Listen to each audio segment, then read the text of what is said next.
मैं Ramkesh Meena, सहायकाचार्य Hindi, BA part तृतीय के प्रथम पत्र प्रथम में सभी छात्र छात्राओं का स्वागत करता हूँ।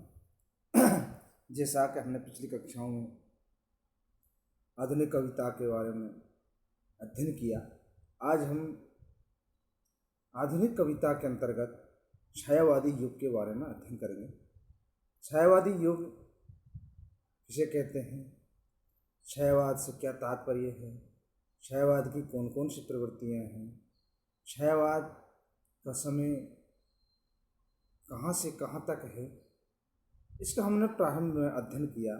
आज हम छायावादी युग का विस्तृत अध्ययन करेंगे। इसमें छायावाद की कौन कौन सी मुख्य रचना है तथा आगे जाकर छायावाद की कौन कौन सी प्रवृत्तियाँ होती हैं, इसके बारे में निष्कर्ष पर पहुँचेंगे। तो छायावादी युग निराला जैक की जूही की कली, प्रसाद की कानन कुसुम, पंत की पल्लव जैसी नई काव्य चेतना से युक्त कविताएं 1920 के आसपास में प्रकाशित हो गई थी, जबकि छायावाद की प्रौढ़तम रचना कात्यायनी का प्रकाशन 1935 में हुआ। पंत की युगांत 1936 में तथा निराला की अनामिका 1938 में प्रकाशित हुई।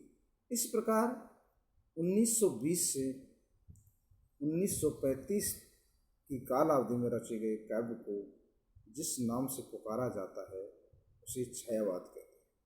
अब विभिन्न विद्वानों ने इनका नाम का अलग अलग तरह से है। जैसे आचार्य रामचंद्र शुक्ल ने 1918 से 1936 तक का जो समय है वो छायावाद को दिया है। तो कुल मिलाकर के छायावाद का जो समय है वो इस प्रकार 1920 से 1935 तक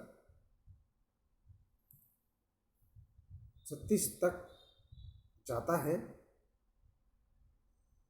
तथा निराला की अनामिका 1938 में प्रकाशित। इस प्रकार 1920 से 1935 तक कालावधि में रचे गए काव्य को जिस नाम से पुकारा जाता है उसे छायावाद कहते हैं। यूँ आरंभ में छायावाद नाम नई प्रकार की कविताओं के लिए उपहास के रूप में प्रयुक्त हुआ है, किंतु कालांतर में यही इस काव्यधारा के लिए रूढ़ हो गया। 1914 में बंगला कवि रविन्द्रनाथ टैगोर की गीतांजलि नामक काव्य कृति पर नोबेल पुरस्कार मिल चुका था। इससे भारतीय मनीषा को नए गौरव की अनुभूति हुई। उधर पश्चिमी साहित्य का गहरा प्रभाव हिंदी कवियों के पड़ने लगा था। हिंदी कवियों को अंग्रेजी के रोमांटिक कवियों के काव्य ने बहुत कुछ आकृष्ट किया। हिंदी कविता जब 1914 के आसपास अपने लिए नए चीज़ खोज रही थी, प्रथम विश्व युद्ध का समय था, स्वतंत्रता आंदोलन का नेतृत्व गांधी जी के हाथों में आ चुका था, पाश्चात्य अर्थव्यवस्था एवं संस्कृति भारतीय जीवन की नियति बनती जा रही थी। इस प्रकार परमहंस विवेकानंद, गांधी, टैगोर के विचारों ने कवियों के मानस को उद्वेलित किया था। इन सभी प्रेरणाओं ने हिंदी में छायावादी काव्य को जन्म दिया। कुछ विद्वान ये भी मानते हैं कि छायावादी काव्य के बीज बोधा, घनानंद, भागचंद के स्वतंत्रतावादी काव्य में मिल जाते हैं तथा द्विवेदीकालीन इतिवृत्तात्मक, उपदेशात्मक, नीरसता तथा स्थूलता की प्रतिकृतियाँ में छायावादी काव्य का उन्मेष हुआ।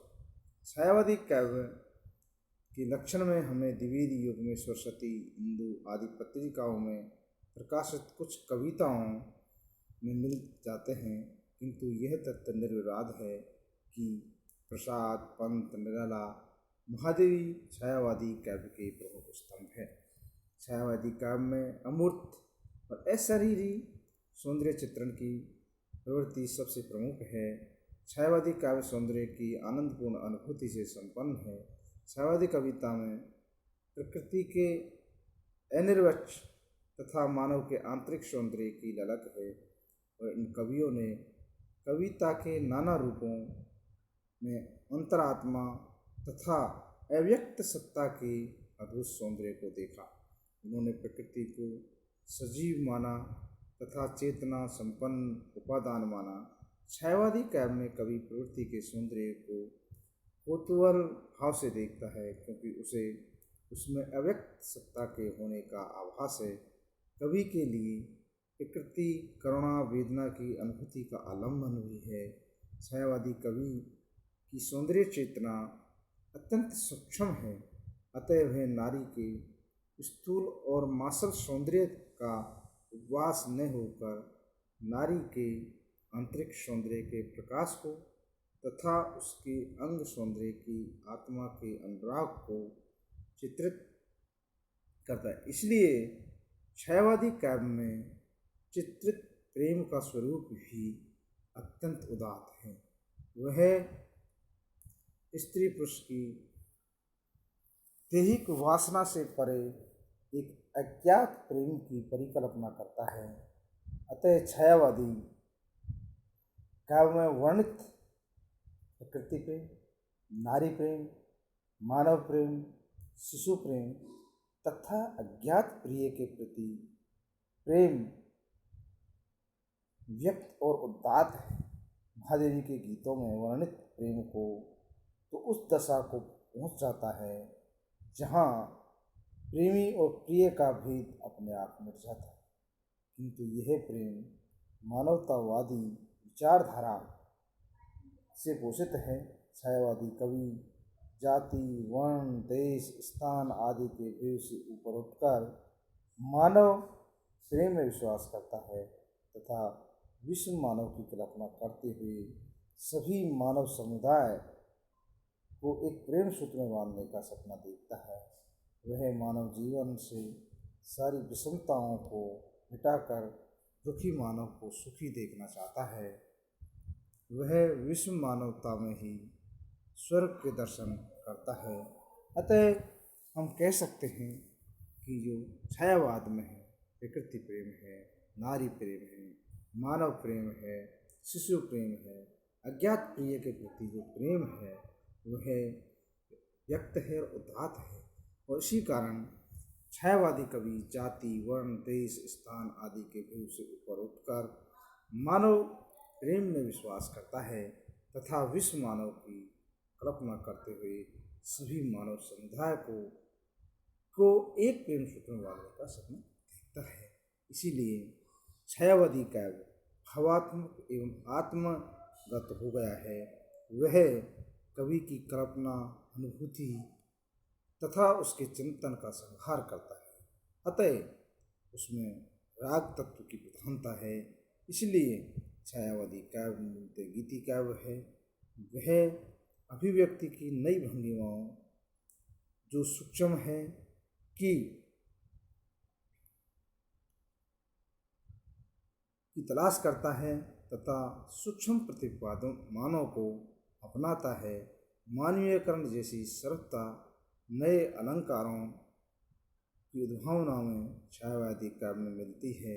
वस्तुतः छायावादी काव्य स्थूल से सूक्ष्म का विद्रोह है और इसमें मानव वेदना की रागात्मक अभिव्यक्ति है। राष्ट्रीय चेतना का सर्वथा नूतन आयाम है। प्रसाद की कामिनी छायावादी काव्य की ही नहीं, समूचे भारतीय साहित्य की एक अनुपम कृति है। इस प्रकार हम छायावादी युग के बारे में अध्ययन करते हैं और हमारे मन में बहुत से प्रश्न उठते हैं कि छायावाद किसे कहते हैं, छायावाद की प्रमुख परिभाषित करने वाले व्यक्ति कौन हैं, छायावाद शब्द से क्या तात्पर्य है, इसकी कौन कौन सी काव्य विशेषता हैं, कौन कौन सी प्रवृत्तियाँ हैं, इनके बारे में हम अगली कक्षा में अध्ययन करेंगे। थैंक यू, धन्यवाद।